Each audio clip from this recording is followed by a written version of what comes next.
Most people think the best UFO cases come from dark skies and empty deserts. They don't. Some of the most impossible to debunk encounters happened in broad daylight, in front of trained professionals who knew exactly what they were looking at. Today, I'm breaking down the most airtight UFO encounters ever recorded, starting with one that happened at a place you probably walked through, O'Hare International Airport. This isn't some remote military base in the desert. This is Chicago O'Hare, one of the busiest airports on the entire planet, at 4:15 in the afternoon on November 7th, 2006. And roughly a dozen United Airlines employees all saw the exact same thing, a metallic, saucer-shaped object hovering silently directly over gate C-17. We're talking ramp workers, mechanics, supervisors, and cockpit crew who physically cracked open their windows to get a better look. These are people who spend every single day watching the sky. They know what planes, weather balloons, birds, and drones look like. Every single one of them said this was none of those things. The object was estimated between 6 and 24 feet across, completely silent. No wings, no exhaust, no running lights. It just sat there, hovering. Then it shot straight up through the overcast cloud layer at roughly 1,900 feet and punched a clean, circular hole through the clouds. Witnesses described it as looking like someone had taken a cookie cutter to the sky. That hole lingered visibly for several minutes before slowly closing. Here's where it gets frustrating. FAA air traffic control recordings captured employees reporting a disc out there flying around in real time. Not a story someone told a week later, documented the moment it happened, and the FAA declined to investigate. Their official explanation was a fall streak hole, a real atmospheric phenomenon where ice crystals cause a circular gap to form. The problem is that fall streak holes develop gradually through thermodynamic processes. They don't appear instantaneously because something punched through at high speed. Every trained aviation professional on the ground that day knew the difference. United Airlines dropped the whole thing too. No internal report, no follow-up, nothing. A dozen of their own employees as witnesses, real-time ATC audio, and they walked away. That's what makes this case so stubborn. Broad daylight, major international airport, trained observers, and real-time documentation. And still, nobody in an official capacity wanted to touch it. But if a silent disc over one of America's busiest airports seems hard to explain, wait until you hear about the one that crashed into the ocean in front of an entire town, Shag Harbor, October 4th, 1967, 11:20 at night, a small fishing village in Nova Scotia, Canada. 11 people are standing outside looking up at the sky, watching something they can't explain slowly descend toward the water. They hear a whistling sound like a bomb falling, then a whoosh, then a loud bang on impact, and then nothing. Here's what makes Shag Harbor different from most UFO cases. This wasn't some guy calling into a radio show 6 months later talking about weird lights. This triggered an immediate, coordinated, multi-agency military response. The RCMP showed up, the Canadian Coast Guard showed up, the Royal Canadian Navy showed up, the Canadian Air Force showed up. Fleet Diving Unit Atlantic, actual naval combat divers, were deployed to search the seafloor where this thing supposedly hit the water. They searched for 3 days. 3 full days of trained military divers combing the ocean floor in the exact area where 11 witnesses watched something crash with an audible impact. They found absolutely nothing. No debris, no wreckage, no scorch marks on the seabed, no chemical residue, no fragments. Zero physical evidence that anything had ever touched that water. And that's what makes this case so unsettling. It's not what they found. It's the complete absence of anything to find, despite every reason to believe something should have been there. Think about the logic here. If 11 people independently reported seeing and hearing an object crash into the ocean, and 4 separate branches of the Canadian military plus law enforcement took it seriously enough to launch a coordinated search operation, then either something really did go into that water, or every single one of those agencies wasted 3 days chasing a hallucination. Neither answer is comforting, and this didn't stay a Canadian problem. The U.S. Condon Committee, which was the major government-commissioned UFO study of that entire era, formally noted the Shag Harbor incident. So both the Canadian and American governments acknowledged this event. This wasn't dismissed as small-town hysteria or fishermen seeing things after a long night. It got serious, institutional, cross-border attention. But here's the thing. A crash that leaves wreckage is at least something you can study. It's something you can explain. A crash with 11 witnesses, a sound like a bomb, a coordinated military dive operation, and literally zero trace, that's worse. Because the absence of evidence, given the scale of the response, becomes its own kind of evidence. Whatever went into that water either was never physical to begin with, or it left before anyone could get to it, and that ocean has never given up its answer. But if a vanishing object with no trace sounds creepy, Wait until you hear about the military base where trained airmen didn't just see something in the sky.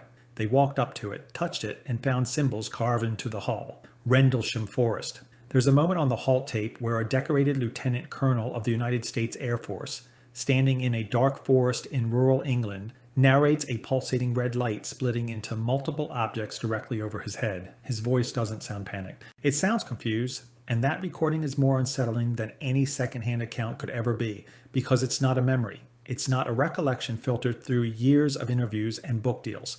It's happening in real time. Here's the full picture. December 26, 1980. RAF Woodbridge, Suffolk, England.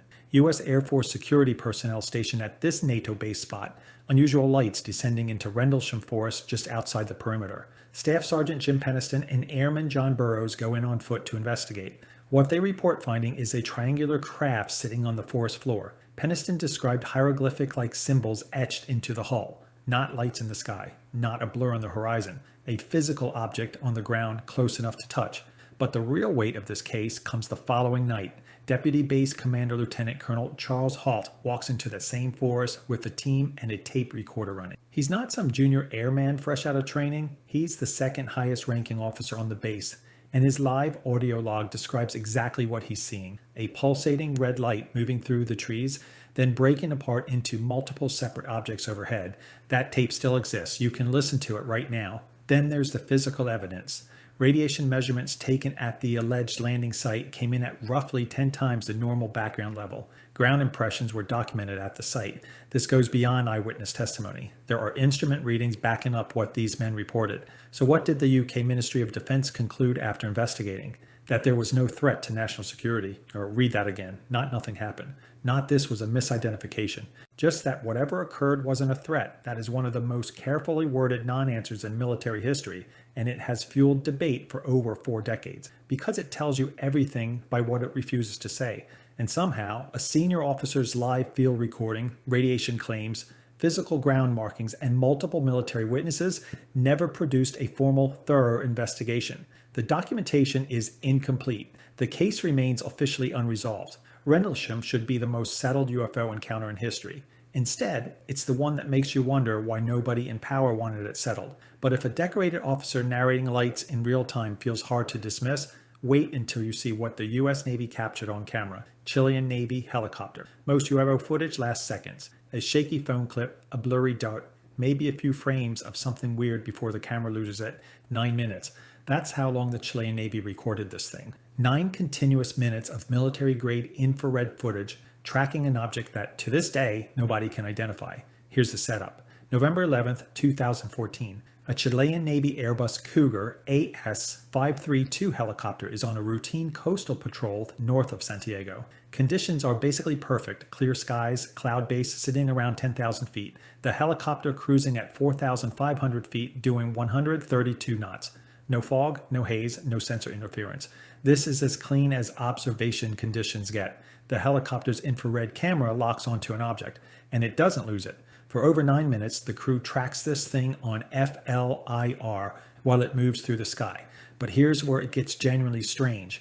During the footage, the object appears to eject something, a substance clearly visible in infrared, trailing behind it in 2 distinct plumes. Nobody has ever been able to explain what that material was. Not hot exhaust, not condensation. Not any byproduct of any known aircraft or drone propulsion system. Something came out of this object on camera in infrared, and the best minds Chile could assemble looked at it and had 0 answers. And they really did try. Infrared analysis estimated the object's surface temperature was above 122 degrees Fahrenheit. Meteorological review confirmed there were no weather balloons in the area at the time. Even if there had been, the wind direction made a drifting balloon explanation essentially impossible. Every easy answer got crossed off the list.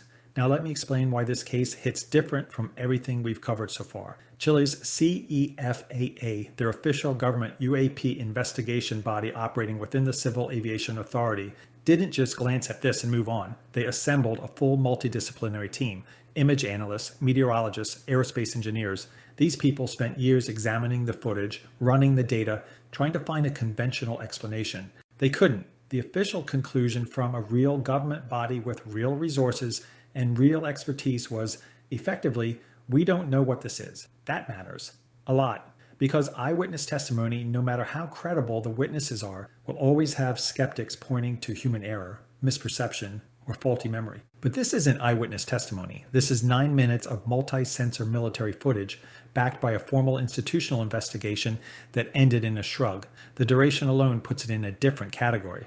Most UFO clips give you 2 seconds of ambiguity. This gives you 9 minutes of an object doing things no one can explain, ejecting material no one can identify, at temperatures that rule out the usual suspects. The Chilean Navy case is the kind of evidence that forces even hardcore skeptics to pause. But it's still one platform, one camera system, one country's investigation. What happens when you get multiple military platforms, multiple sensor systems, and the full weight of the United States Department of Defense all pointing at the same thing? PR-011. This one's different, not because of what's in the footage, but because of where the footage lives. In 2021, a U.S. military platform operating somewhere over Europe captured 2 minutes and 8 seconds of infrared video showing an unidentified aerial object. That footage wasn't leaked. It wasn't smuggled out on somebody's phone. It was submitted through official UAP reporting channels and formally cataloged by AARO, the Pentagon's All-Domain Anomaly Resolution Office, under the designation PR-011. Let that sink in for a second. The United States Department of Defense has a catalog with case numbers, with archived video, with ongoing institutional analysis, and PR-011 is sitting in it unresolved. AARO's public description of PR-011 states 2 things clearly. First, analysis is ongoing. Second, the footage suggests the presence of a physical object. That second part is the one that matters.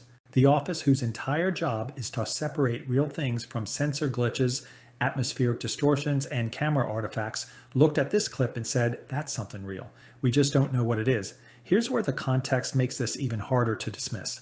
AARO doesn't just collect footage and shrug. They actively resolve cases. PR-010, for example, the entry right before this one in the catalog, identified as a balloon. Done. Closed. They looked at it, figured it out, and moved on. So when PR-011 remains open and unresolved, sitting right next to a case they did explain, it's not because the office lacks the tools or experience to tell the mundane from the mysterious. It's because this one didn't fit into a mundane box. And that's the story here. Not a dramatic cockpit encounter, not pilots screaming into their radios, just a quiet bureaucratic acknowledgement that something was captured on military sensors that cannot currently be explained. A government database entry with a case number, an archived infrared clip, and an institutional analysis that hasn't reached a conclusion. Now, PR-011 sits at this spot on the list rather than higher for a reason. The public record is the thinnest of any case we're covering. No raw metadata has been released, no final analysis, no physical corroboration, no pilot testimony attached to it. We know it exists because the government told us it exists, but we don't have the granular detail that makes other cases so compelling. But think about what that still means. A formal Pentagon office built specifically to investigate and debunk UAP reports looked at over 2 minutes of military infrared footage, compared it against cases they successfully identified, and kept this one open. They didn't call it a balloon. They didn't call it a drone. They didn't call it anything. They called it unresolved and said it appears to be a physical object. Sometimes the most unsettling evidence isn't dramatic. It's administrative. PR-011 is a line item in a government spreadsheet that quietly says, we don't know what this is, and nobody's talking about it. But if a single cataloged clip with minimal public detail is this hard to wave away, wait until you hear about a case backed by Navy FLIR footage, pilot testimony, and a classified briefing that got pried loose through FOIA gimbal. Here's the thing about the name gimbal. It wasn't given by the pilots who recorded it. It wasn't an official Navy designation. It was the skeptic's explanation. The argument was simple. The object isn't actually rotating. It's just an artifact of the camera's gimbal mechanism creating the illusion of rotation. That was supposed to be the debunk. Case closed. Nothing to see here. But then something funny happened. The name stuck, the explanation didn't, and now the most famous piece of authenticated UAP footage in history is literally named after the failed attempt to explain it away. Let me walk you through what actually happened. January 20th, 2015. Off the coast of Jacksonville, Florida, Navy personnel aboard an F/A-18 Super Hornet capture something on their FLIR targeting pod that doesn't belong in the sky. The footage shows an object with no visible propulsion, no exhaust plume, and zero control surfaces. It's maintaining controlled flight. and then it rotates. Not banks, not turns. Rotates on its own axis against the wind while continuing to fly in a straight line. That rotation is the detail that anchors every technical debate about this footage. Conventional aircraft don't do that. Drones don't do that. Birds, balloons, weather phenomena, none of them rotate on axis while maintaining directional flight. The skeptical position is that the FLIR pod's own gimbal mechanism created the visual rotation. Reasonable hypothesis on paper. But it falls apart when you factor in what the pilots were saying in real time. The pilot on board were making visual observations that matched what the sensor was recording. They were seeing it with their own eyes. An unclassified F/A-18 pilot briefing obtained through FOIA in April 2022 ties those cockpit observations directly to the footage. Pilots describe the objects as sometimes appearing as gauzy blobs on their displays. Consistent, repeated detections across multiple systems. Now, here's where gimbal separates itself from almost everything else on this list. The Pentagon didn't fight this one. They didn't deny it. The Department of Defense formally acknowledged the gimbal video as authentic Navy footage and confirmed they could not explain what it showed. Think about what that means. This isn't leaked footage smuggled out on a thumb drive. This isn't grainy cell phone video from a random bystander. This is military-grade infrared footage, captured by a fighter jet's targeting system, backed by pilot testimony, supported by an official briefing document, and authenticated by the United States Department of Defense. Each layer of evidence alone is deniable. The FLIR video by itself could be a sensor artifact. The pilot observations could be misidentification. The briefing document could be incomplete context. But stack them together, all pointing at the same event on the same day, and you've got something that doesn't collapse no matter which angle you attack it from. That convergence is exactly what makes gimbal genuinely heavyweight evidence. It's not one piece of proof. It's 4 independent layers that all confirm each other, and the best the skeptics could do was name it after a camera part. But if gimbal feels hard to dismiss, wait until you hear about the pilots who were seeing objects like this almost every single day for months straight. USS Theodore Roosevelt encounters. Imagine going to work every single day and seeing something you can't explain. Not once, not twice, nearly every day for 8 straight months.